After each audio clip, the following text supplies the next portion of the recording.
ওড়ে যাও রে বাংলার হাওয়া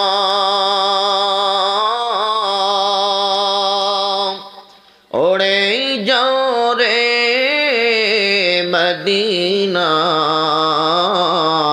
মদিনায় এই গোলামদের সালাম দিও হাবিবের পাক রওয়াজায় আল্লাহুম্মা সাল্লি আলা মাওলানা মুহাম্মাদ ওয়া আলা আলিহি মাওলানা আল্লাহ আল্লাহ আল্লাহ লা ইলাহা ও আল্লাহ আল্লাহ জরে জরে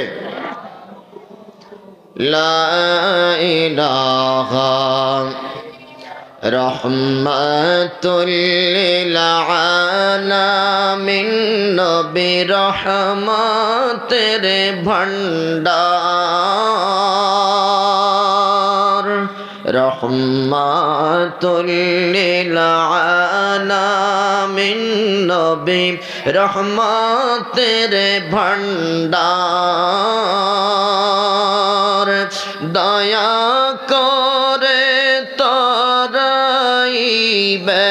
দয়া করে তরাইবেন উম্মত গুনাহগার নবীজি আল্লাহ আল্লাহ লা ইলাহা ইল্লাল্লাহু আল্লাহ আল্লাহ লা ইলাহা হাশর মিজান পুল সিরাতে আপন কেউ তো নাই হাশর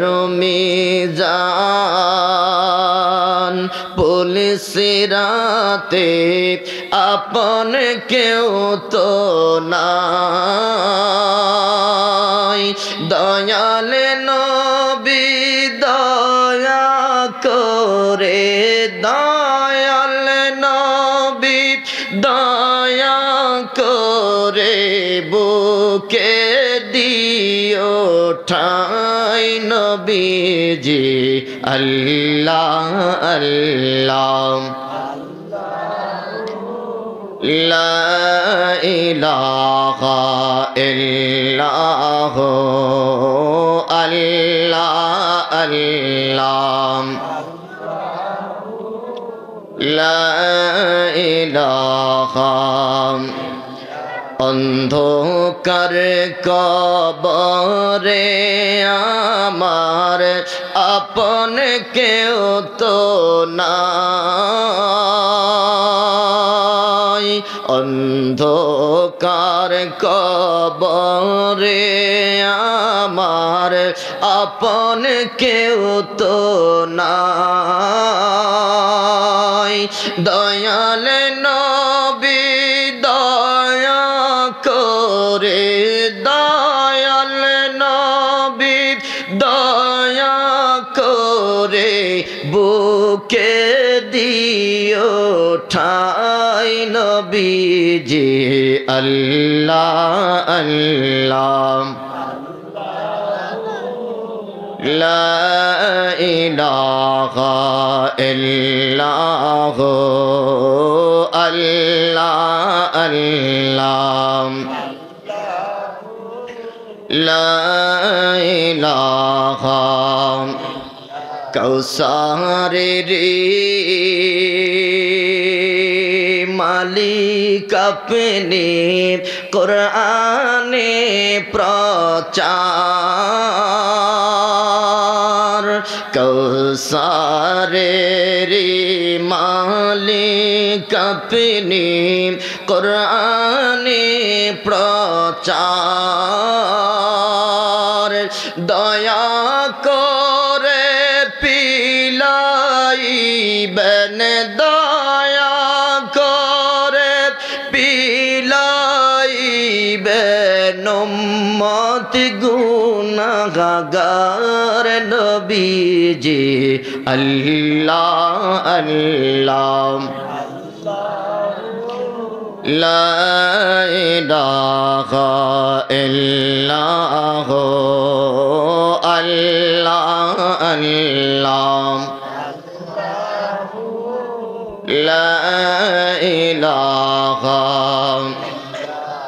লা ইলাহা ইল্লাল্লাহ মুহাম্মাদুর রাসূলুল্লাহ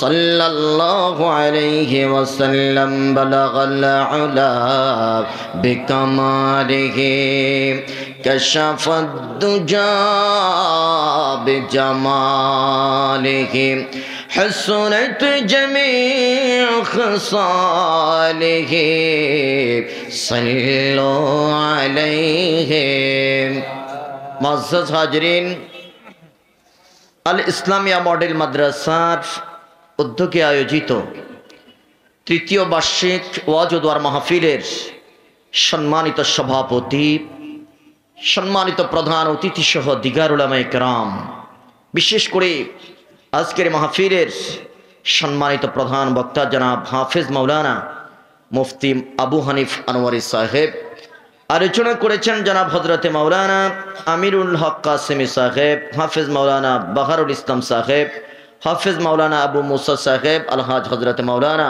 আব্দুল হক সাহেব আল্লাহ প্রত্যেকের হায়াতের মধ্যে বরকত দান করুন জোরে বলেন আমিন আর জোরে বলেন আমিন মঞ্চে উপবিষ্ট সম্মানিত মেহমান আজম সামনে উপবিষ্ট দূর দূরান্ত থেকে আগত আল্লাহ প্রেমিক নবী প্রেমিক ওলি প্রেমিক সর্বস্তরের আমার ভাই বাবা বন্ধুরা পর্দার অন্তরালে আমার মা ও বোনেরা আলোচনার শুরুতে আল্লাহর দরবারে শুকরিয়া আদায় করি যিনি আমাদেরকে দুনিয়ার হাজারো ব্যস্ততা থেকে বিরত রেখে আজকের এই জান্নাতের বাগানের মেহমান হওয়ার মতন তৌফিক দিয়েছেন সকলে বলি আলহামদুলিল্লাহ অসংখ্য অগণিত দরুদ এবং সালাম পাঠাবো নবী পাক নবী মুহাম্মদুর রাসূলুল্লাহ সাল্লাল্লাহু আলাইহি ওয়াসাল্লামের রওজে আতহারে যার উসিলায় আমরা দুনিয়া পেয়েছি আল্লাহকে রব হিসেবে চিনতে পেরেছি আল্লাহর পক্ষ থেকে অসংখ্য অগণিত নিয়ামত রাজি পেয়েছি পাচ্ছি এবং পাবো সেই নবীর উম্মত হতে পেরে আমরা খুশি না বেজার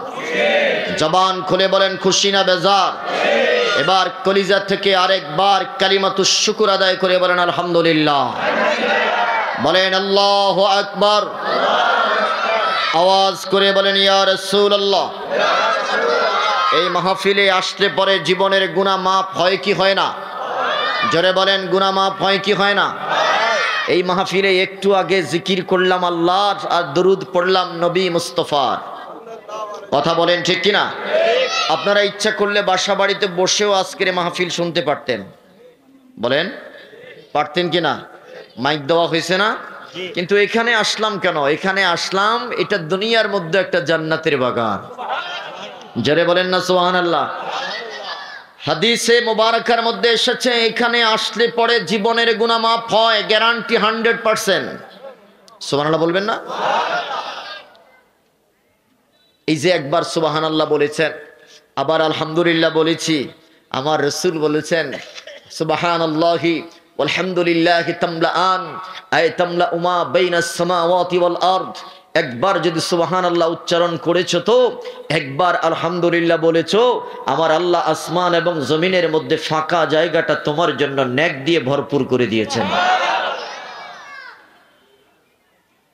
হাজিরিন পবিত্র কোরআন থেকে আয়াতের অংশ বিশেষ আমি তেলাওয়াত করেছি এর উপরে সংক্ষিপ্ত কিছু কথা বলে আপনাদের কাছ থেকে বিদায় নেব আল্লাহ আমাকে বলার প্রত্যেককে শোনার এবং আমল করার মতো তৌফিক দান করুন জোরে বলেন আমিন আর জোরে বলেন আমিন রব্বে করিম পৃথিবীবাসীকে জানিয়ে দিয়েছেন যে এই জগতের মধ্যে আমি কোনো নবীর উম্মতকে সার্টিফিকেট দেই নাই, শুধুমাত্র নবী মুহাম্মদের উম্মতকে একটা সার্টিফিকেট দিয়েছি।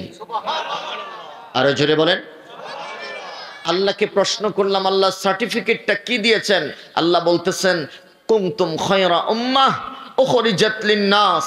এই জগতের মধ্যে আমি আমার বন্ধু, আমার হাবিব নবী মুহাম্মদুর রাসূলুল্লাহ সাল্লাল্লাহু আলাইহি ওয়াসাল্লামের উম্মতকে পৃথিবীর মধ্যে শ্রেষ্ঠ উম্মত হিসেবে ঘোষণা দিয়েছি। জোরে বলেন আল্লাহু আকবার। পৃথিবীর কোনো প্রধানমন্ত্রী কথা বলে নাই, পৃথিবীর কোনো এমপি মন্ত্রী যদি এই কথাটা বলতো বুঝতাম যে এটার মধ্যে কোনো ধরনের সমস্যা থাকতে পারে। সমস্ত প্রধানমন্ত্রীদের প্রধান যিনি রব্বে করিম আমার মাওলা এই ঘোষণা দিয়েছেন, এটার মধ্যে কোনো ভেজাল থাকতে পারে লা রাইবা ফিহ, এটার মধ্যে কোনো সন্দেহ নাই। আল্লাহকে প্রশ্ন করলাম, আল্লাহ লক্ষাধিক পয়গম্বরের উম্মত পৃথিবীর জমিনের মধ্যে আগমন করেছে, ওগো আল্লাহ তোমার কাছে আমাদের জিজ্ঞাসা, কোন নবীর উম্মতকে তুমি এমনটা বলো নাই, এত লম্বা এত ওজনওয়ালা সার্টিফিকেট তুমি কাউকে দাও নাই। আমরা জানতে চাই রাহমাতুল লিল আলামিন নবীর উম্মতকে কেন তুমি এই সার্টিফিকেট দিলাম? আমার আল্লাহ প্রশ্নের জবাবে বলে দিয়েছেন, রে দুনিয়াবাসী, আদম সফিউল্লাহ থেকে ঈসা রূহুল্লাহ পর্যন্ত লক্ষাধিক পয়গম্বর তাদের উম্মত পৃথিবীর জমিন থেকে গত হয়ে গেছে, তাদের কাউকে আমি এমন সার্টিফিকেট দেই নাই, শুধুমাত্র নবীর উম্মতকে এমন সার্টিফিকেট দিয়েছে। কারণ হলো আমার নবীটা দামি, নবীর কারণে নবীর উম্মতরাও দামি। আরো জোরে বলেন আল্লাহু আকবার। এ দুনিয়ার মুসলমান, আল্লাহকে প্রশ্ন করলাম, আল্লাহ তোমার কাছে আমাদের জিজ্ঞাসা, নবীটা কেমন দামি? বলে যে নবীটা এমন দামি, নবী না বানাইলে আমি তোমাদেরকে বানাইতাম না। জোরে জোরে বলেন না সুবহানাল্লাহ। নবী না বানাইলে আমি আদম রে বানাইতাম না, নবী না বানাইলে জান্নাত বানাইতাম না, নবী না বানাইলে জাহান্নাম বানাইতাম না, নবী না বানাইলে আসমান বানাইতাম না, নবী না বানাইলে জমিন বানাইতাম না, নবী যদি আমি না বানাইতাম আরশ কলম কিছুই বানাইতাম না, বানাইতাম না। নবী না হইলে আমার সৃষ্টি জগতের কিছুই আমি তৈরি করতাম না। জোরে বলেন আল্লাহু আকবার।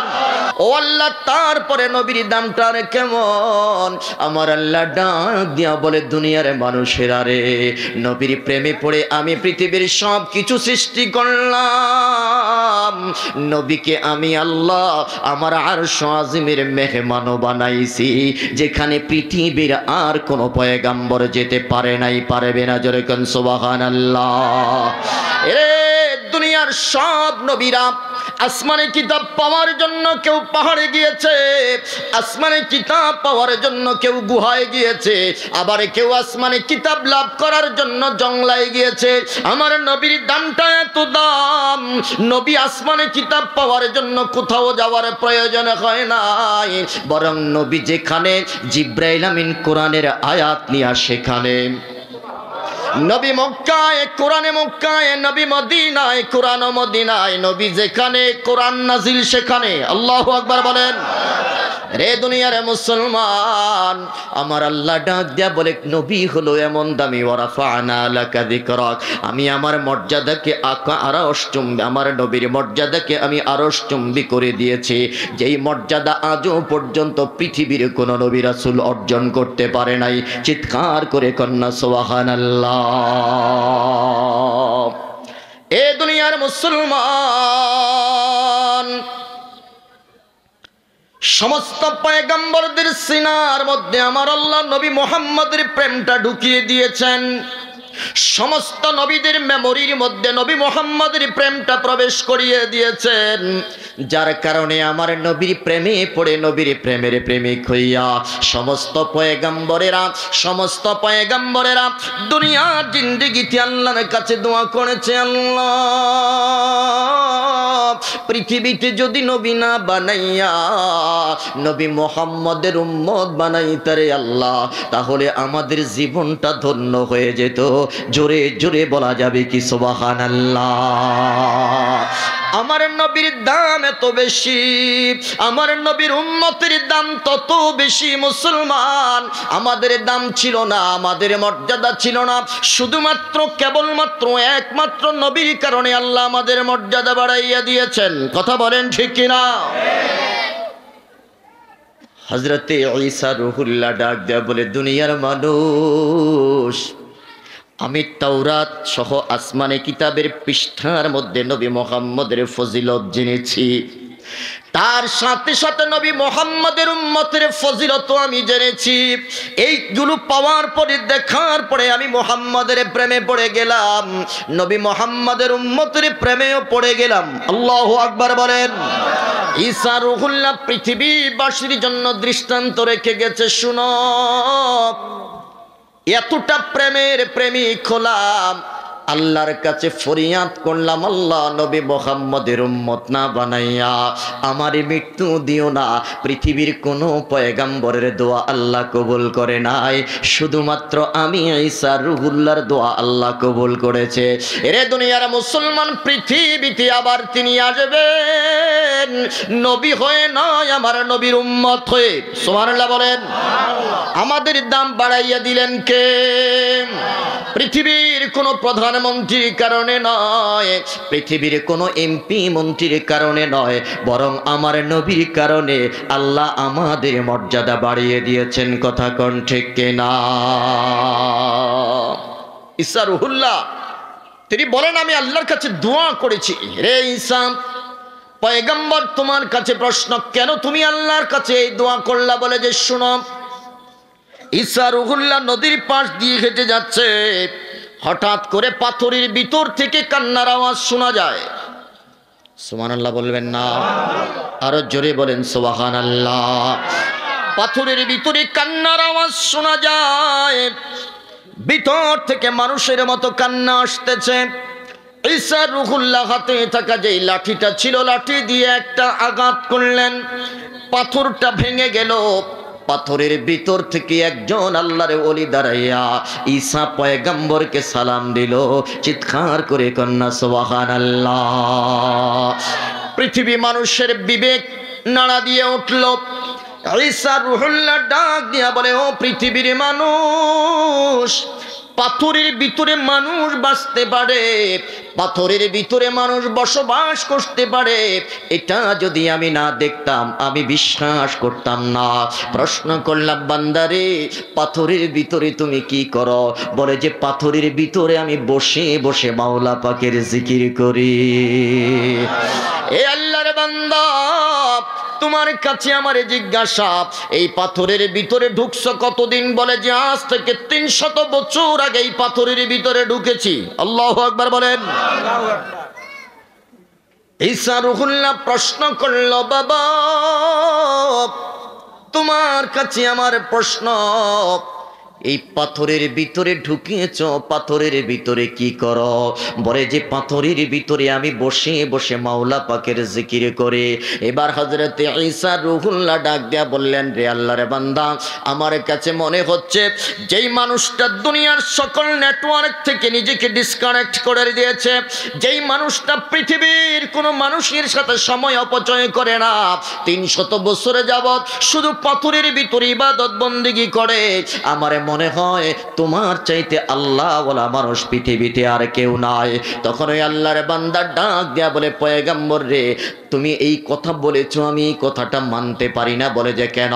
বলে যে আমি পাথরের ভিতরে 2টা কাজ করতাম। বলেন কয়টা? 1 নাম্বার, সব সময় মাওলা পাকের জিকির করতাম, মাওলা পাকের ইবাদত বন্দেগী করতাম। আবার যখন আমার জীবনের গুনার কথা মনে পড়ে যায়, রব্বে কারিমের দরবারে সিজদায় পড়ে ক্ষমা চাই আর কান্নাকাটি করি। এবার ঈসা রূহুল্লাহ ডাক দেয়া বলে, বান্দারে আমার একটা প্রশ্নের জবাব দাও, তোমার এই পাথরের ভিতরে তুমি অক্সিজেন নিয়েছো কিভাবে? একটা মানুষ অক্সিজেন ছাড়া সর্বোচ্চ 3 দিন বাঁচতে পারে। বলেন কয়দিন? জোরে বলেন কয়দিন?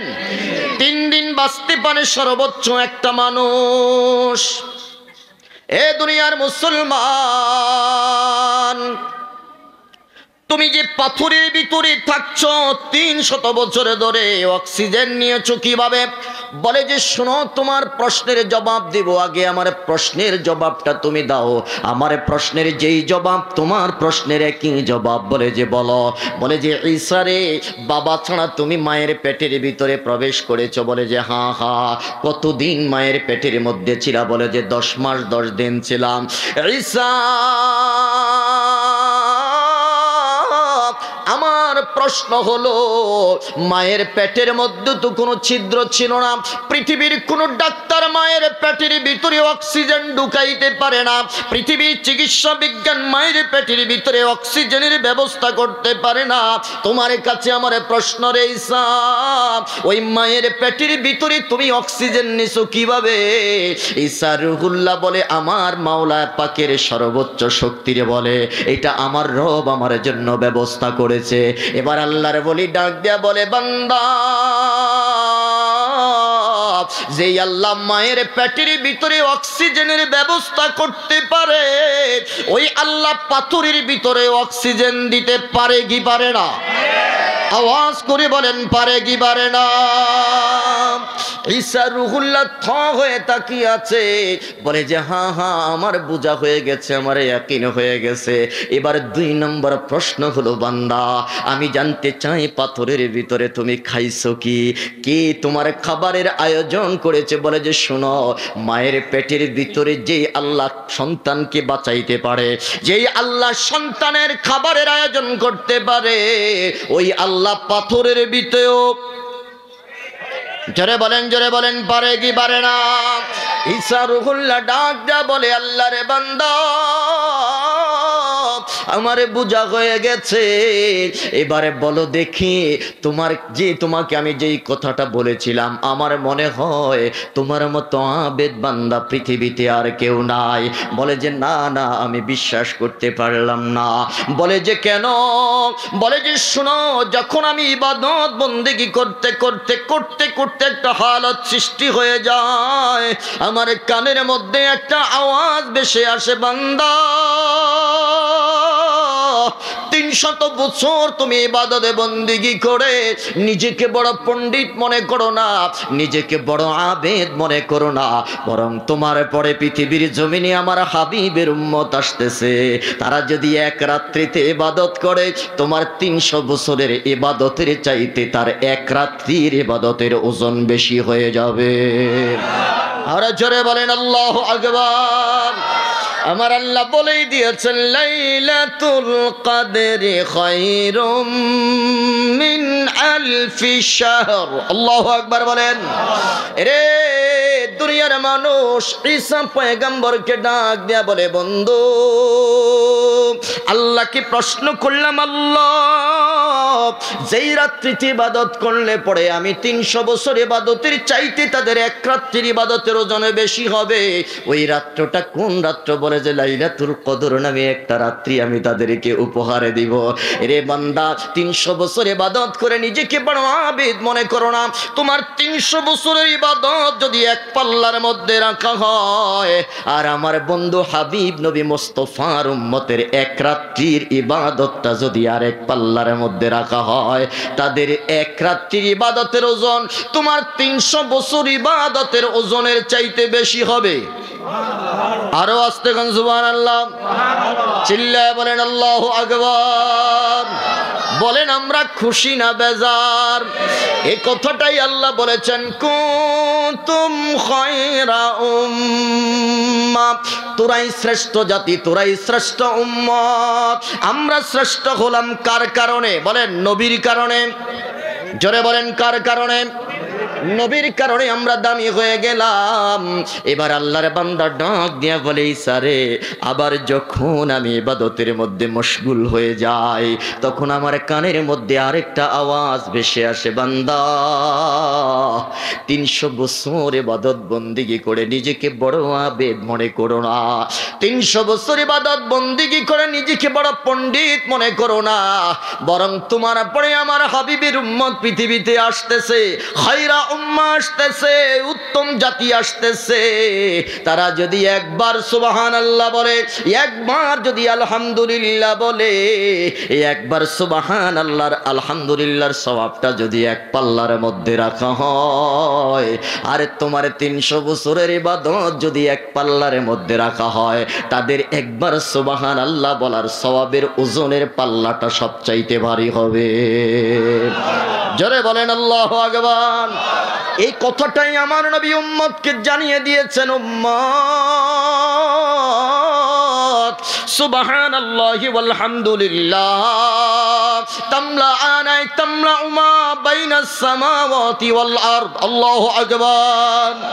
একবারে যদি সুবহানাল্লাহ বলো, একবারে যদি আলহামদুলিল্লাহ যদি বলো, উম্মত রে, আসমান এবং জমিনের মধ্যে যে ফাঁকা জায়গাটা আছে, আমি আল্লাহ ফাঁকা জায়গাটা তোর জন্য নেক দিয়ে ভরপুর করে দে।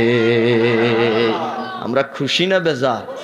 আরে জোরে বলেন, খুশি না বেজার? এ দুনিয়ার মুসলমান, ঈসা পয়গম্বর ডাক দিয়া বলে, বন্ধু আর বলিস না, আমি তো এমনি মুহাম্মদের প্রেমিক হয়ে গেলাম, এমনি তার উম্মতের প্রেমিক হয়ে গেলাম। আল্লাহর দরবারে ফরিয়াদ করলাম, আল্লাহ এত দামি উম্মত, এত দামি উম্মত, এই উম্মতগুলো আমারে দান করো। আমার আল্লাহ কয়, না না, হুম উম্মাতু মুহাম্মাদিন সাল্লাল্লাহু আলাইহি ওয়াসাল্লাম, এই উম্মতগুলো তোর জন্য বাজেট করি নাই, এই উম্মতগুলো আমার নবীর জন্য আমি বাজেট করেছি। সুতরাং বাজেট অনুযায়ী তো বিতরণ হবে। ওরে কথা কয় না, আরে জোরে বলেন। এবার ঈসা পয়গম্বর আর একটা মুহূর্ত দেরি করলো না। যেই উম্মতের এত ফজিলত, যেই উম্মতের ইবাদতের ওজন এত বেশি, ঈসা পয়গম্বর ডাক দিয়া বলে, দুনিয়ার মানুষেরা রে, দুনিয়ার মানুষেরা রে, শুনে নাও, আর একটা মুহূর্ত দেরি করলাম না। সাথে সাথে ঈসা রুহুল্লাহ সিজদায় পড়ে গেল, আল্লাহকে ডাক দিয়া বলতেছে, আল্লাহ তুমি আমাকে নবীর উম্মত বানাইবা না, আমি ঈসা উম্মত না হয়ে পৃথিবীর জমিন থেকে বিদায় নিতে চাই না। চিৎকার করে কোন সুবহানাল্লাহ। সিজদার মধ্যে পড়ে গেল, ডাক দিয়া বলে, আল্লাহ নবীর উম্মত বানাও, আখিরি জামানার পয়গম্বরের উম্মত বানাও। যতক্ষণ পর্যন্ত দোয়া কবুল না করবা, ততক্ষণ পর্যন্ত আমি ঈসা রুহুল্লাহ সিজদা থেকে মাথা উঠাইতাম না। সুবহানাল্লাহ কোন। আল্লাহকে কাবু করার প্রধান হাতিয়ারের নাম হলো সিজদা। বলেন, নাম কি? সিজদা। যদি কোনো কিছু চাইতে হয়, যদি কোনো কিছু পাইতে হয়, তাহলে সিজদার মধ্যে যাই আল্লাহর কাছে চাইতে হবে। গভীর রজনীতে, তাহাজ্জুদের মুহূর্তে যদি সিজদায় পড়ে আল্লাহর কাছে চাইতে পারেন, আমার আল্লাহ ডাক দেয়া বলে, আস্তাজিবু লাকুম, আমি তোর চাওয়াতে সাড়া দেব, তুই যা চাস আমি আল্লাহ তোরে তাই দিয়ে ধন্য করব। জোরে কোন সুবহানাল্লাহ। এ দুনিয়ার মুসলমান, ঈসা রুহুল্লাহ সিজদায় পড়ে চাইতেছে কার কাছে? বলেন বলেন বলেন, কার কাছে? কি চাইতেছে? আল্লাহ আখির জামানার পয়গম্বরের উম্মত বানাও। আমার আল্লাহ ডাক দেয়া বলে, ঈসা রে, পৃথিবীর কোন পয়গম্বরের দোয়াটা আমি কবুল করলাম না, তোরটাও কবুল করব না। ঈসা রুহুল্লাহ ডাক দেয়া বলে, আল্লাহ যতক্ষণ পর্যন্ত দোয়া কবুল না করবা, ততক্ষণ পর্যন্ত সিজদা থেকে মাথা উঠবে। সুবহানাল্লাহ বলেন। সর্বশেষ আল্লাহ দোয়া কবুল করে নিলেন। ঈসা পয়গম্বর আমার পৃথিবীতে আসবে আমাদের সঙ্গী হওয়ার জন্য। কথা বলেন ঠিক কিনা? আর নবী নয়, নবী নয়, নবী নয়, তিনি পৃথিবীতে আবার আসবেন আমার নবীর উম্মত হয়ে। কথা কোন ঠিক কিনা? ঈসা রুহুল্লাহ পৃথিবীর মানুষগুলোকে বলে দিয়েছেন, শুনো, আমি যার উম্মত হইছি তোমরাও তার উম্মত হইবা। সুবহানাল্লাহ কোন? পৃথিবীর সব মানুষকে তিনি বলে দিয়েছেন, পৃথিবীর সব উম্মতদেরকে বলে দিয়েছেন, শুনো, মুবাশশিরাম বিরাসূলিন ইয়াতি মিন বা'দি ইসমুহু আহমদ, আমার পরে যিনি আসবেন তার নাম হবে আহমদ, তার নাম হবে মোহাম্মদ। খবরদার, ঈসা রূহুল্লাহ তার উম্মতদেরকে বলে দিয়েছেন, উম্মতেরা রে, আখির জামানার পয়গম্বরকে যদি তোমরা পাইয়া যাও, ওই নবীর হাতে হাত রেখে তোমরা কালিমা পড়ে মুসলমান হইবা। জোরে কোন সুবহানাল্লাহ। ঈসা রূহুল্লাহ তিনি তার উম্মতদেরকে বলে দিয়েছেন, আমার পরে যদি তোমরা মোহাম্মদকে পেয়ে যাও, আমি তো সেই মোহাম্মদের উম্মত হইছি, তো হইছি, তোমরাও সেই নবীর উম্মত হয়ে যাইবা। জোরে জোরে বলেন না সুবহানাল্লাহ। আমার নবী যখন তায়েফের ময়দান থেকে পাথরের আঘাত খেয়ে ফিরলেন, ভারাক্রান্ত হৃদয় নিয়ে তিনি যখন মক্কাতুল মুকাররমার দিকে রওনা দিলেন, রওনা দেওয়ার পরে রাস্তার মধ্যে ইশার নামাজের ওয়াক্ত হয়ে গেল। রে দুনিয়ার মানুষ, ইশার নামাজের মধ্যে নবীজি দাঁড়িয়ে গেলেন।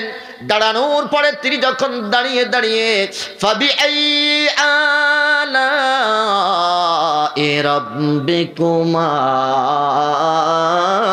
তুকাযিবান, নবীজি যখন সূরাতুর রহমান যখন তেলাওয়াত করতেছে, মুসলমান তেলাওয়াত করার পরে আকাশ দিয়ে উড্ডীয়মান জিনগুলো যাচ্ছে, জিনের একটা কাফেলা যাচ্ছে, তাদের বাণী ছিল ইয়ামেনের মধ্যে। ইয়ামেন থেকে জিনগুলো যখন সেখান দিয়ে রাস্তা দিয়ে উড়ে যাচ্ছে, নবীজির কণ্ঠের কোরআন তেলাওয়াত শোনার পরে তারা সাথে সাথে জমিনের মধ্যে ল্যান্ড করলো। চিল্লায়া কন্না সুবহানাল্লাহ। ও দুনিয়ার মুসলমান, নবীজি তেলাওয়াত করতেছেন আর জিনের কাফিলাটা সেই জায়গার মধ্যে দাঁড়াইয়া আমার নবীর কোরআন তেলাওয়াত শুনতেছে।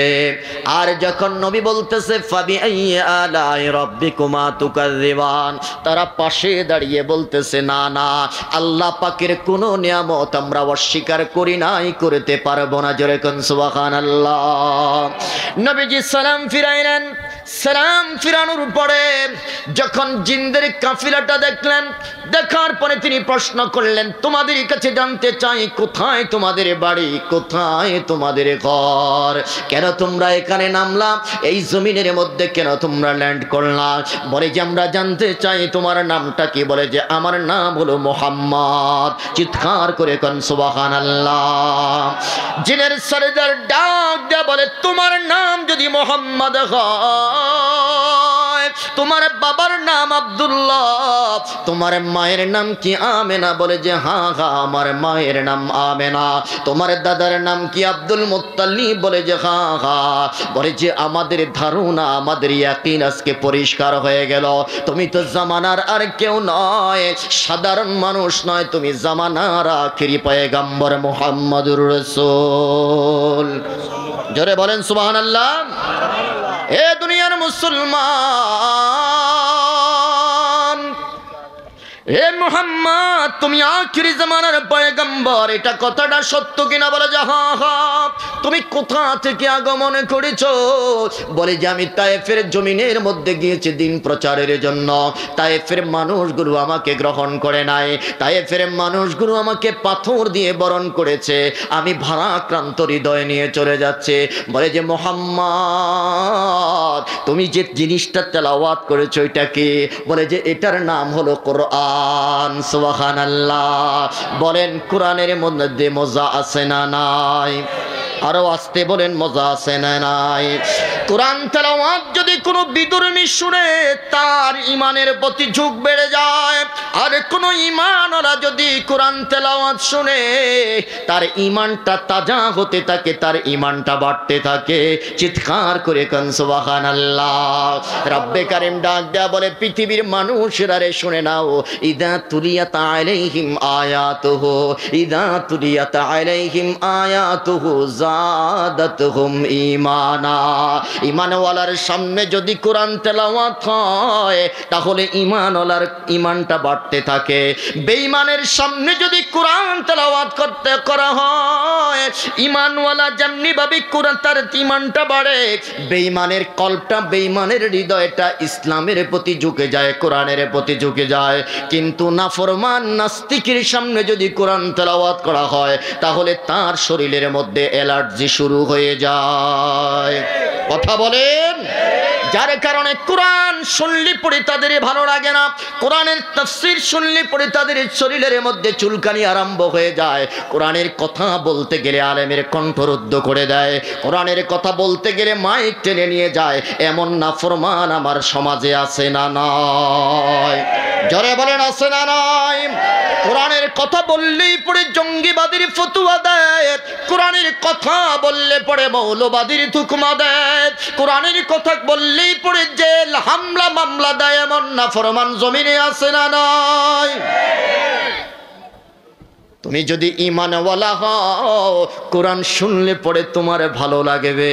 তুমি যদি ঈমানওয়ালা হও কোরআন শুনলে পড়ে তোমার ঈমান তাজা হবে। বেঈমানের সামনেও যদি কোরআন তেলাওয়াত করে বেঈমানের কলবটা, বেঈমানের হৃদয়টা ইসলামের প্রতি, কোরআনের প্রতি ঝুঁকে যায়। আহারে জিন জাতি ডাক দেয়া বলে, মুহাম্মদ যেই কালামটা তুমি তেলাওয়াত করেছো এটা কি? বলে যেটা আসমানি কিতাব আমার আল্লাহ আমার প্রতি নাজিল করেছে। এই জন্য জিন জাতিরা কয়, হ্যাঁ হ্যাঁ আমরা তো বুঝতে পেরেছি তুমি যেই মধুর কণ্ঠে কোরআন তেলাওয়াত করতেছ এটা আমাদের কাছে বড় মজা লেগেছে। জোরে জোরে কোন সুবহানাল্লাহ। কাফিররা পর্যন্ত নবীর কোরআনের তেলাওয়াত শুনতো। সুবহানাল্লাহ বলবেন না? এরে দুনিয়ার মুসলমান, আমার নবী ডাক দেয়া বললেন, তোমরা কোথায় যাচ্ছ? বলে যে আমরা আরেক দেশে সফরে যাচ্ছি। বলে যে শোনো এখন তোমাদেরকে আমি কি করতে পারে? এবারে জিন জাতিরা বলল, মুহাম্মদ আমরা যারে খুঁজতেছি তারে পেয়ে গেলাম, তার কারণ হলো আমরা হলাম ঈসা রূহুল্লাহর উম্মত। আরো জোরে বলা যাবে কি সুবহানাল্লাহ? আমরা পয়গম্বর ঈসার উম্মত। আমাদের নবী আমাদেরকে বলে গেছে যদি তিনার মৃত্যুর পরে তোমার দেখা পেয়ে যাই, তোমাকে যদি আমরা পেয়ে যাই তাহলে আমরা যেন তোমার হাতে কালিমা পড়ে মুসলমান হয়ে আমরা যেন তোমার উম্মত হয়ে নিজেকে ধন্য করি। আমাদেরকে নবী পয়গম্বর বলে গিয়েছেন। বলে যে তাই নাকি? বলে যে এবারে নবী হাত বাড়িয়ে দিলেন, তারা নবীর হাতে হাত রাখলেন, আবার নবীর উম্মত হয়ে গেল। আমার নবী ডাক দেয়া বললেন, যাও তোমরা এবার ইয়ামেনে চলে যাও, ইয়ামেনে গিয়ে দ্বীনের দাওয়াত শুরু করে দিবা, কালিমার প্রচার শুরু করে দিবা। নবী আমার ডাক দেয়া বলে, উম্মত আমি শুধু তোমাদের জন্য নবী নয়, আমি তামাম কুল কায়নাতের জন্য নবী। চিৎকার করে কন্যা সুবহানাল্লাহ। ঈসা নবী বলে গিয়েছেন যে আমার পরে মিন বা'দ ইসমুহু আহমদ, আখিরি জামানার পয়গম্বর আসতেছে পৃথিবীতে, তোমরা তার উম্মত হইবা, তোমাদের জীবন ধন্য করবা। জোরে জোরে কন্যা সুবহানাল্লাহ। এ দুনিয়ার মুসলমান, নবীজির ইন্তেকাল হয়ে গেল। খুব গভীর মনোযোগ দেন। নবীজির জীবদ্দশায় হাজারো ইহুদি আলেম নবীর দরবারে আসলেন। নবীর দরবারে এসে নবীর হাতে হাত রেখে কালিমা পড়ে নিলেন। তাদের কালিমা ছিল লা ইলাহা ইল্লাল্লাহ ঈসা রূহুল্লাহ। নবীর হাতে হাত রেখে তারা কালিমা পড়েছে লা ইলাহা ইল্লাল্লাহ মুহাম্মাদুর রাসূলুল্লাহ। নবীজির জীবদ্দশায় কত ইহুদি, হাজার হাজার ইহুদি আলেম এসে নবীর হাতে কালিমা পড়েছে, নবীর উম্মত হয়েছে। নবীজি যেদিন ইন্তেকাল করলেন, ইন্তেকালের পরে বৃহস্পতিবার একজন ইহুদি আলেম আসলেন। সুবহানাল্লাহ বলবেন না? ইহুদি আলেম আসলেন, তিনি ডাক দেয়া বলে, দুনিয়ার মানুষেরা রে, আমি যেই আলোচনাটা করতেছিলাম আমরাই দামি শ্রেষ্ঠ উম্মত, তার কারণ হলো আমাদের নবী দামি, আমরাও দামি। কথা কোন ঠিক কিনা? ঈসা রূহুল্লাহ নিজেই নবীর উম্মত হয়েছে, তার উম্মতদেরকেও বলে দিয়েছে যদি মুহাম্মদকে তোমরা পাইয়া যাও, মুহাম্মদের উম্মত হইয়া নিজেকে ধন্য করবা, নিজের জীবনটাকে তোমরা দামি করবা। নবীজির ইন্তেকাল হয়ে গেল। ইন্তেকাল হয়ে যাওয়ার পরে বৃহস্পতিবার হযরতে আবু বকর, হযরতে আলী, হযরতে ওমর, হযরতে ওসমান, হযরতে বিলাল নবীজির রওজার পাশে বসে বসে নবীজির রওজার দিকে তাকাইয়া চোখের চোখের পানিগুলো জর জর করে ছেড়ে দিয়ে কাঁদতেছে। আরে আজকে যদি নবী জীবিত থাকতো, নবীর চেহারার দিকে তাকাই আমরা জীবনের দুঃখ ব্যথা বেদনা বলতাম। এখন নবী নাই, নবীর রওজার দিকে তাকাইয়া কাঁদতেছে। রে মুসলমান, আমিও বলি যদি আমাদের সামর্থ্য থাকে, যাদের সামর্থ্য আছে তারা বারবার মদিনায় যায়। কথা বলেন, কথা বলেন। যাদেরকে আল্লাহ টাকা দিয়েছে, পয়সা দিয়েছে, বুদ্ধি দিয়েছে, বিবেক বিবেচনা দিয়েছে, তারা বারবার মদিনায় যায়। আমার মতো যারা গরিব আছে তারা আমরা বারবার যেতে পারি না। শুধু আল্লাহর কাছে বলি, আল্লাহ যদি একটা ছোট্ট পাখি হইতাম, যদি একটা ছোট্ট পাখি হইতাম, একটা উড়াল দিয়া পাক ভূমি মদিনা যাইতাম, একটা উড়াল দিয়া পাক ভূমি মদিনা যাইতাম। কথা কোন ঠিক না? যাদের সামর্থ্য আছে তারা বারবার যাবেন, আর যাদের সামর্থ্য নাই আল্লাহর কাছে দোয়া করবেন, আল্লাহ জীবনে একবার হলেও আমার নবীর জিয়ারত দিও, আমার জীবনে একবার হলেও মদিনায় নিও, মদিনায় না নিয়া আমাদের কারো মৃত্যু তুমি কবুল করো না। জোরে কোন আমিন। আল্লাহর নবীর সাহাবীরা রওজার পাশে বসে বসে চোখের পানি জর জর করে ছেড়ে দিয়ে কাঁদতেছে। শোক পালন করতে হবে 3 দিন পর্যন্ত। 3 দিনের পরে আর কোনো শোক পালন করা জায়েজ নাই। সাহাবীরা বসে আছেন, হঠাৎ করে একজন ইহুদি আলেমের আগমন ঘটল। আগমন করে তিনি ঘোড়াটাকে মসজিদে নববীর পাশে এক জায়গায় বাঁধলেন, মসজিদে নববীর ভিতরে ঢুকলেন। আর আল্লাহর নবীর সাহাবায়ে কেরামদেরকে দেখে তিনি সালাম দিলেন, আসসালামু আলাইকুম ওয়া রাহমাতুল্লাহ, হাল ফিকুম মুহাম্মাদুর রাসূলুল্লাহ, তোমাদের উপরে আল্লাহর শান্তি বর্ষিত হোক। আমি জানতে চাই তোমাদের মধ্যে কি মুহাম্মাদুর রাসূলুল্লাহ আছে নাকি? হযরত ওমর ডাক দিয়ে বলে, মানিসাইল আনা মুহাম্মাদুর রাসূল, কে তুমি মুহাম্মদ সম্পর্কে প্রশ্ন করলা? আমি জানতে চাই তোমার নাম কি, তোমার পরিচয় কি, কোথায় তোমার বাড়ি, কোথায় তোমার ঘর, কোথায় তুমি কিসের জন্য এখানে আগমন করেছ? বলে যে আমার প্রতি তোমরা রাগ করো না রে নবীর সাহাবীরা, আমি একজন ইহুদি, আমি আসছি মুহাম্মদকে খোঁজ করার জন্য। আতলুবুল ইসলাম আলা ইয়াদা মুহাম্মদ সাল্লাল্লাহু আলাইহি ওয়াসাল্লাম, আমার জীবনের একটা আশা, আমি মুহাম্মদের হাতে হাত রেখে ইসলাম কবুল করব। আরে জোরে বলেন আল্লাহু আকবার। বলে যে কেন, তুমি কেন মুহাম্মাদের হাতে হাত রেখে ইসলাম গ্রহণ করবা? বলে যে আমাদের পয়গম্বর ঈসা রূহুল্লাহ আমাদেরকে নির্দেশ দিয়ে গেলেন, আমরা আসমানি কিতাবের মধ্যে পেয়েছি মুহাম্মাদুর রাসূলুল্লাহর উম্মত হয়েছেন আমাদের পয়গম্বর ঈসা। কুনতুম খায়রা উম্মাতিন উখরিজাত লিন্নাস। আল্লাহু আকবার। আমার আল্লাহ ডাক দেয়া বলে, তোদের দাম কত বেশি তোরা বুঝিস না, না বুঝার কারণেই তোরা নিজের হক মারিস, না বুঝার কারণেই তোরা জনগণের হক মারিস, না বুঝার কারণেই তোরা দেশের সম্পদ আরেক জায়গায় নিয়ে পুঞ্জীভূত করিস। কথা কোন ঠিক না? জোরে বলেন। তোদের দাম যে আমি আল্লাহ কত বাড়াইয়া দিছি তোরা বুঝিস নাই। এই জন্য তোরা সুদ খাস, এই জন্য তোরা ঘুষ খাস, এই জন্য তোরা পাপাচারে লিপ্ত হস। মসজিদে আজান হয়, নামাজ হয়, নামাজ না পড়ে তোরা বাজারে বসে থাকিস। কথা বলেন।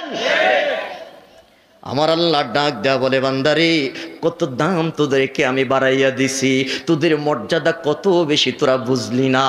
বুঝবি যখন, সময় থাকবে না তখন। রে আল্লাহর বান্দা, এই মানুষটা ডাক দেয়া বলে, রে নবীর সাহাবী কোথায় নবী দেখাইয়া দাও, আমি আতলুবুল ইসলাম, আমি ইসলামটারে কবুল করব মুহাম্মাদের হাতে হাত রেখে।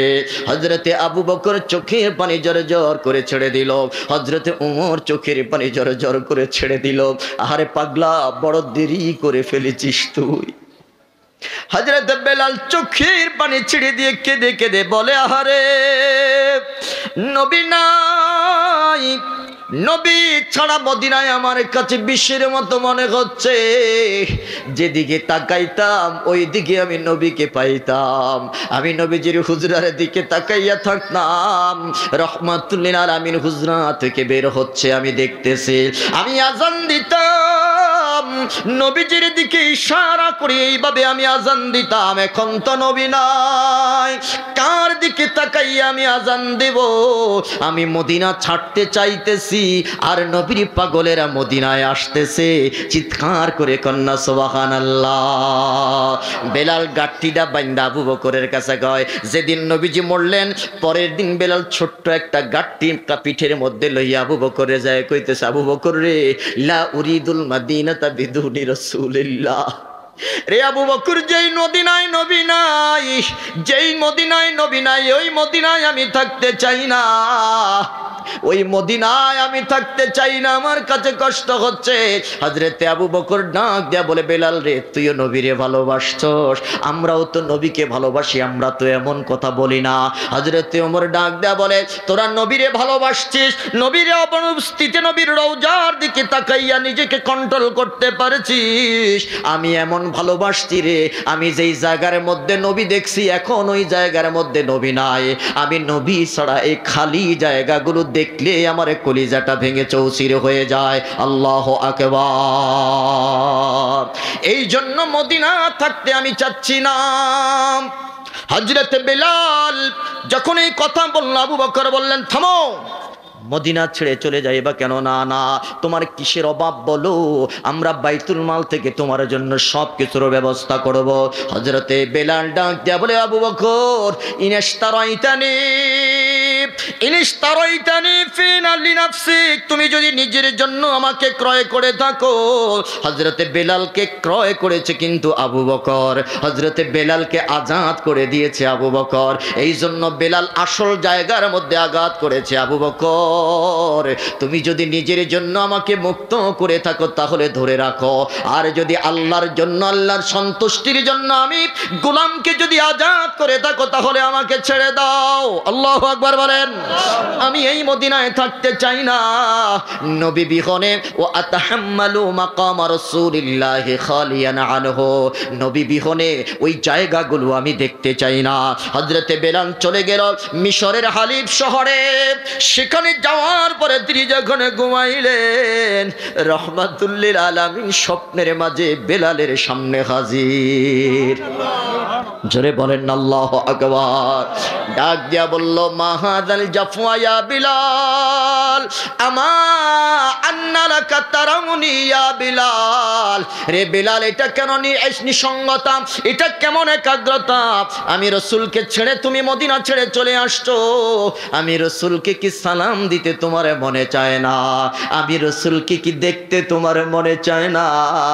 হযরতে বেলাল ডাক দিয়া বলে, দুনিয়ার মানুষরা রে, আমি ঘুম থেকে সজাগ হয়ে আর একটা মুহূর্ত দেরি করলাম না, সাথে সাথে মদিনার রওজা পাকে হাজির হয়ে গেলাম।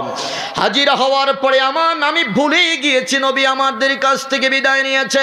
মসজিদে নববীর ভিতরে ঢুকে হযরত বেলাল নবীকে খুঁজতেছে, প্রত্যেকটা পিলারের আড়ালে আড়ালে ঘুরে ঘুরে নবীকে খুঁজতেছে আর কাঁদতেছে। হযরতে আবু বকর ডাক দেয়া বলে, বেলাল, কাকে খুঁজতেছো? আমি নবীরে খুঁজতেছি। আমার নবী বিলালকে ডাক দেয়া বলল, বিলাল, মসজিদে নববীর মধ্যে আজান দাও, আমি রাসূল, তুমি বিলালের কণ্ঠে আজান শুনতে মন চায়। আল্লাহু আকবার বলেন। পৃথিবীর মুসলমান বেলাল ডাক দেয়া বলে, আমি মদিনা থেকে চলে গিয়ে আবারও আসলাম, আর পাগলগুলা দেখি মদিনার মধ্যে প্রবেশ করতেছে। নবীর ইন্তেকালের পরে আরেক পাগল আসছে, ডাক দেয়া বলতেছে, শোনো, কষ্ট হচ্ছে আপনাদের? চলবে কিছু সময় ইনশাল্লাহ। আমার সময় শেষ হয়ে যাচ্ছে বন্ধু। হযরতে বেলাল ডাক দিয়া বলে, নবীর মৃত্যুর পরের দিন আরেক পাগলের দেখা। সুবহানাল্লাহ বলেন। পাগলটা ঈশা ডাক দিয়া বলতেছে, এ আবু বকর, এ ওমর, এ আলী, এ ওসমান, নবী কোথায়? বলে যে কি জন্য, নবীর ব্যাপার, তুমি কি নবীর ব্যাপারে কোনো সংবাদ শুনো নাই? কয় না না, আমি কোনো সংবাদ শুনি নাই। বলে যে তাই হলে কেন আসছো? বলে যে আমি আসলাম, আল্লাহ নাকি ঘোষণা দিয়েছে নবীর দরবারে আসলে পরে জীবনের গুনাহ মাফ হয়। সুবহানাল্লাহ বলেন, সুবহানাল্লাহ বলেন। ওয়ালাউ আন্নাহুম ইযযালামু আনফুসাহুম জাউকা ফাস্তাগফিরুল্লাহ ওয়াস্তাগফারা লাহুমুর রাসূল লাওয়াজাদুল্লাহা তাওয়াবার রহিমা। নবীর দরবারে আসলে আল্লাহ জীবনের গুনাহ মাফ করেন। আমি নবীর দরবারে আসলাম গুনাহ মাফ করার জন্য, নবীর দরবারে আসলাম নবীকে দেখার জন্য। হযরতে আলী ডাক দিয়া বলে, পাগলা, নবী তো আমাদের কাছ থেকে বিদায় নিয়ে রওজা শরীফে আরাম ফরমাচ্ছেন। রে পাগলা, আর জীবনে কোনোদিন নবীকে সচক্ষে দেখতে পারবা না। এমন কথা শোনার পরে পাগলাটা দৌড়াচ্ছে আর কাঁদতেছে, হারে আমার জীবনের গুনাহ বুঝি মাফ হলো না, আমি কি আর জীবনের গুনাহ মাফ করতে পারলাম না? হযরতে আবু বকর কাঁদে, ওমর কাঁদে, বেলাল কাঁদে, আলী কাঁদে। আলী ডাক দেয়া বলে, পৃথিবীর মানুষেরা রে, আমি কাঁদতে কাঁদতে কাঁদতে কাঁদতে রওজার পাশে ঘুমিয়ে গেলাম। হঠাৎ করে দেখি রহমাতুল লিল আলামিন আমার স্বপ্নের ঘরে হাজির। ডাক দেয়া বলে, আলী, এই পাগলাটারে ধরো, এই পাগলাটারে থামাও, আর সুসংবাদ দিয়ে দাও আমি রাসূলুল্লাহর রওজায় আসার কারণে আমার আল্লাহ তার জীবনের সব গুনাহ মাফ করে দিয়েছে। জোরে জোরে কোন সুবহানাল্লাহ। মদিনা যাইতে পারলাম না, মদিনা দেখতে পারলাম না। বলেন, মদিনা যাইতে পারলাম না, মদিনা দেখতে পারলাম না। আমি অসহায় তাই এত দূরে রই, আমি অসহায় তাই এত দূরে রই, শুধু সালাম জানাই, মদিনা যাইতে পারলাম না, মদিনা দেখতে পারলাম না। মদিনা নামটি কি সুন্দর,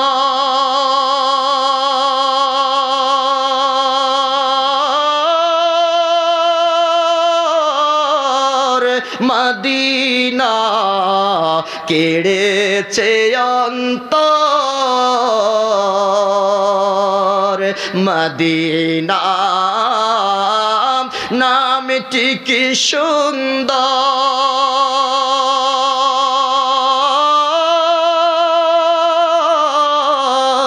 মদিনা কেড়েছে অন্তর। ওই মদিনার পথের ধুলি আমি, ওই মদিনার পথের ধুলি আমি মাখতে পারলাম না, মদিনা যাইতে পারলাম না, মদিনা দেখতে পারলাম না। উড়ে যাও রে বাংলার হাওয়া,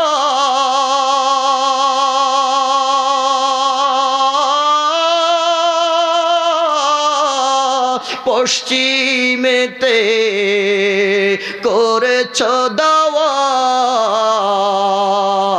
রে, ওই বাংলার হাওয়া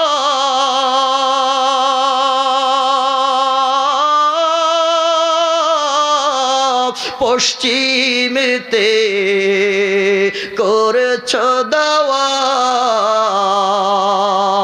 এই অভাগার সালাম দিও গিয়ে, এই গরিবের সালাম দিও গিয়ে, নবীর রোজা মদিনা যাইতে পারলাম না, মদিনা দেখতে পারলাম না। যেরকম মারহাবা।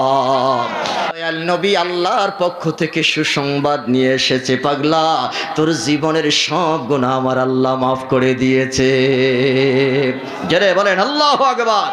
এরে পাগলা, শুধু তোর জীবনের গুনাহই নয়, কিয়ামত পর্যন্ত নবীর যত উম্মত মদিনায় আসবে, মদিনায় এসে আল্লাহর কাছে মাফ চাইবে, আর আমার রাসূল যদি তার জন্য সুপারিশ করে, কিয়ামত পর্যন্ত আমার আল্লাহ নবীর উম্মতের জীবনের গুনাহ মাফ করতে থাকবে। সুবহানাল্লাহ বলেন, সুবহানাল্লাহ বলেন। বলেন নবীর রওজা শরীফে যাওয়ার দরকার আছে না নাই? তারা যতই ফতোয়া দেখ মদিনায় যাওয়া লাগবে না, তারা যতই ফতোয়া দেখ মদিনায় যাওয়ার প্রয়োজন নাই, বরং আমাদের ঈমানের দাবি মদিনায় আগে যাওয়া লাগবে। কথা বলেন।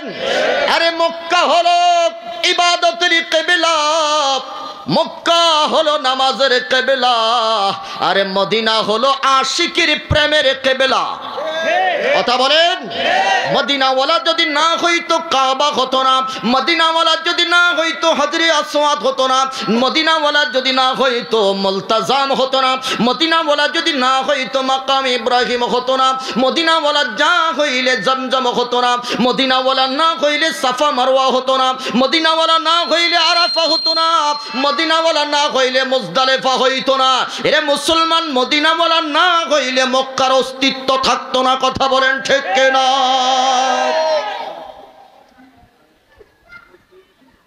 সুতরাং তারা যারা বলে মদিনার নবী পচে গলে মাটির সাথে মিশে গেছে, আমরা তাদের সাথে নাই। কথা কন। আমরা তাদের এই আকীদার সাথে, আমরা তাদের এই আকীদাটা ডাস্টবিনের মধ্যে নিক্ষেপ করলাম। আওয়াজ করে বলেন নবী আছেন না নাই? জোরে বলেন নবী জিন্দা না মুর্দা? এই আকীদা আমাদের আছে না নাই? আপনাদের কপাল ভালো, আপনাদের যিনি খতিব সাহেব, ইনি দেশ বরেণ্য একজন আলেম। আলহামদুলিল্লাহ বলেন। একসাথে সারা দেশে প্রোগ্রাম করি। আমার খুব পছন্দের একজন মানুষ, খুব নরম তবিয়তের মানুষ, কোনো অহংকার নাই, নিরহংকার একজন, আমার মতো, বুঝেন নাই, সাদা সিধা লেবাসে সবসময় চলাফেরা করেন। আলহামদুলিল্লাহ বলেন। একজন মুহাক্কিক আলেমের সোহবতে থাকার পরে যদি আমল আর আকীদা যদি আমরা ঠিক করতে না পারি, তাহলে বুঝবেন যে ওটার মতো পোড়া কপালে আর হতে পারে না। বলেন আমার নবী জিন্দা না মুর্দা? জোরে বলেন জিন্দা না মুর্দা? রে দুনিয়ার মুসলমান, ইহুদি আলেমটা ডাক দেয়া বলে, মনে আছে তো আপনাদের? ইহুদি আলেমটা ডাক দেয়া বলে, আমি ইসলাম গ্রহণ করার জন্য নবী মুহাম্মাদের হাতে হাত রেখে আমি কালিমা পড়ার জন্য আসলাম। বলে যে তুমি মুহাম্মদ সম্পর্কে জানলা কিভাবে? বলে যে আমি জানলাম আমাদের পয়গম্বর ঈসা রূহুল্লাহ আমাদেরকে বলে গেছে নবীর নাম কি হবে, নবীর বাবার নাম কি হবে, নবীর মায়ের নাম কি হবে, নবীর দাদার নাম কেমন কি হবে, নবীর চেহারাটা দেখতে কেমন, নবীর চাহা বদনখানা কেমন হবে, নবীজির ব্রু মুবারক কেমন হবে, নবীজির পায়ের ছাপটা কেমন হবে, সেটাও বলে গেছেন। আল্লাহু আকবার বলেন। এরে দুনিয়ার মুসলমান, হযরতে আলী ডাক দেয়া বলে, রে পাগলা, মুহাম্মাদুর রাসূল কদমাতা মুহাম্মাদুর রাসূল, আমাদের নবী কিছুদিন আগে ইন্তেকাল করেছে। ইন্না লিল্লাহ। এবারে পাগলাটা চোখের পানি জড়জড় করে ছেড়ে দিয়ে ডাক দিয়া বলতেছে, আরে আমি মুহাম্মদকে দেখার জন্য বড় আশা নিয়ে এসেছি, মুহাম্মাদের হাতে ইসলাম কবুল করব এটা আশা নিয়ে এসেছি, আজকে বুঝি মুহাম্মদ আমারে ছেড়ে চলে গেছে। হযরতে আলী ডাক দেয়া বলে, পাগলা বড় দেরি করে ফেলেছিস, আরো আগে আসা উচিত ছিল। এবার ওই পাগলাটা ডাক দিয়া বলে, আলী হাল ফিকুম করাবাতু মুহাম্মাদুর রাসূল, তোমাদের মধ্যে কি নবী মুহাম্মদের কোনো আওলাদ আছে নাকি? বলে যে কেন? বলে যে আমি মুহাম্মদের সন্তানটাকে দেখে দেখে তার তাকে দেখার পিপাসাটা নিবারণ করতে চাই। জোরে জোরে কোন সুবহানাল্লাহ। আলী ডাক দিয়া বলে, শোনো, তোমার মুহাম্মদকে দেখার এত স্বাদ? বলে যে হা হা, আমার নবী ওই মুহাম্মদের উম্মত হওয়ার জন্য দোয়া করেছে, আল্লাহ দোয়া কবুল করেছে। আমরা তো দোয়া করার প্রয়োজন হয় নাই, নবী মুহাম্মদকে আমরা আমাদের জীবদ্দশায় পেয়ে গেছি। আর জোরে বলেন আল্লাহু আকবার। কুনতুম খায়রা উম্মাতিন উখরিজাত লিন-নাস, এরে মুহাম্মদের উম্মত, তোরাই শ্রেষ্ঠ উম্মত, তোরাই শ্রেষ্ঠ জাতি, পৃথিবীর কেউ বলে নাই। বলেছেন কে? হযরত আলী বিলালকে ডাক দিয়ে বলল, বিলাল যাও, তুমি চলে যাও, পাগলারে ফাতেমার ঘরে নিয়ে যাও। ফাতেমার ঘরে গিয়ে বলো ইমাম হাসান এবং হুসাইনকে যেন তার সামনে দেয়। ইমাম হুসাইন ছিল আমার নবীর প্রতিচ্ছবি। সুবহানাল্লাহ বলেন। ইমাম হুসাইনকে দেখতে অবিকল আমার নবীর মতো দেখা যাইত।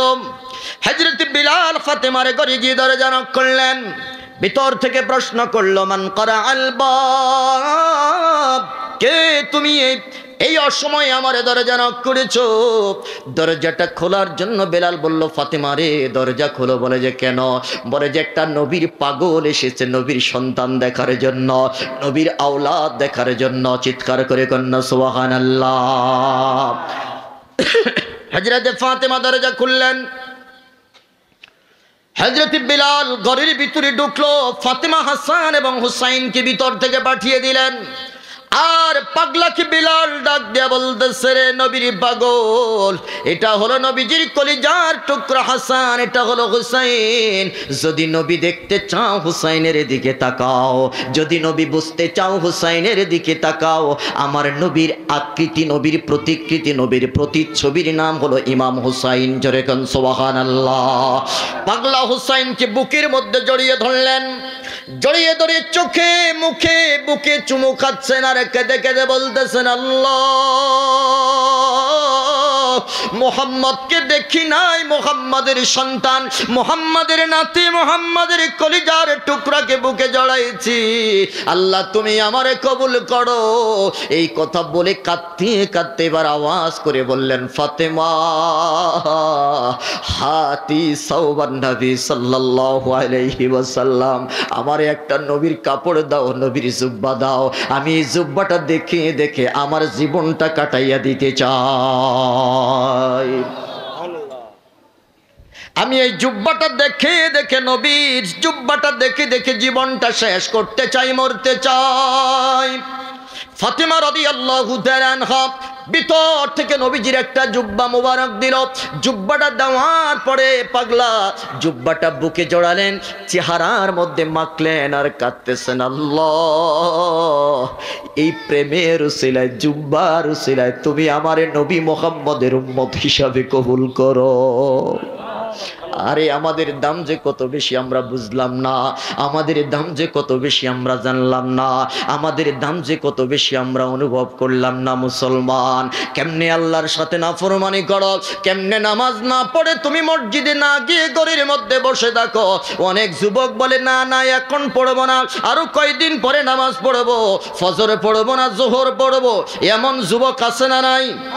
আরো জোরে বলেন আছে না নাই? এখনো নামাজ ধরে না, রিটায়ার্ড হব, ছেলে মেয়ে বিবাহ দিব, দাড়ি পাকলে নামাজ ধরবো, পাঞ্জাবি পড়বো। আহারে না না, কখন যে মালাকুল মউত সামনে হাজির হয়ে যাবে তোমাকে একটা সেকেন্ডের জন্য সময় দেওয়া হবে না। কথা কোন ঠিক কিনা? ওরে কেমন করে ঘুমাও তুমি, কেমন করে ঘুমাও তুমি, ফজর করে কাজা এমন তো হতে পারে জোহরে জানাজা, এমন তো হতে পারে জোহরে জানাজা।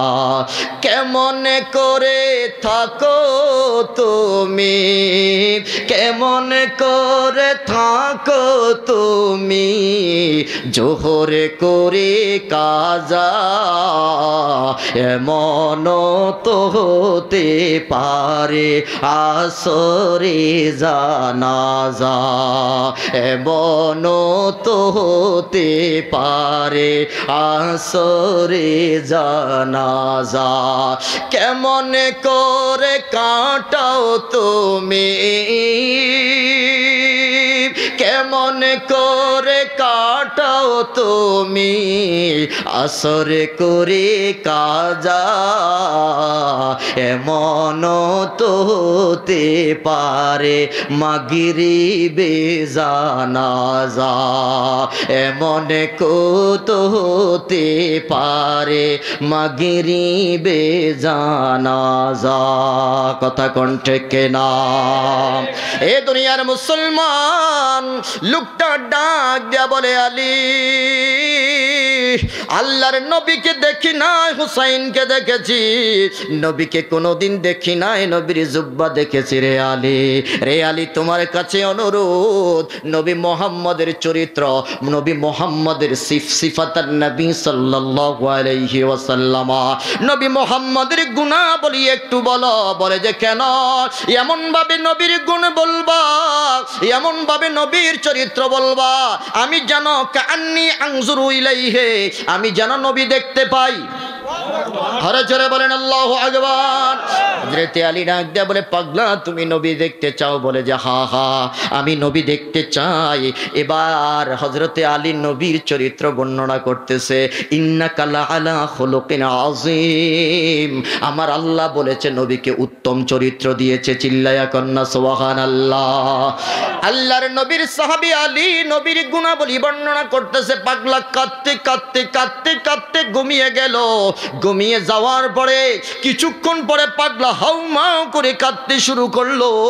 আলী ডাক দিয়া বলে, পাগলা রে কি ব্যাপার, কান্নার কারণটা বলো।